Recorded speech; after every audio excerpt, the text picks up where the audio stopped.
তুমি যদি একজন ইমোশনাল মানুষ হও, তাহলে আমি তোমাকে একটা প্রয়োজনীয় পরামর্শ দেব। তোমার পার্টনারের মধ্যে টাকা পয়সা, গুণাগুণ, শিক্ষাগত যোগ্যতা, বডি, বিউটি এগুলো দেখার আগে না দেখে নিও যে সে তোমার ইমোশনের যথাযথ ভ্যালু দিতে পারছে কিনা, বা তোমার ইমোশনকে আদৌ সে বোঝে কিনা।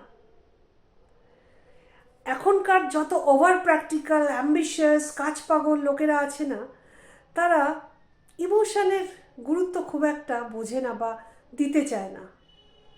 আর তুমি যদি উল্টো দিকে ইমোশনাল হও, তাহলে হাজার কিছু থাকলেও তুমি কিন্তু মানসিকভাবে কখনো সুখী হতে পারবে না।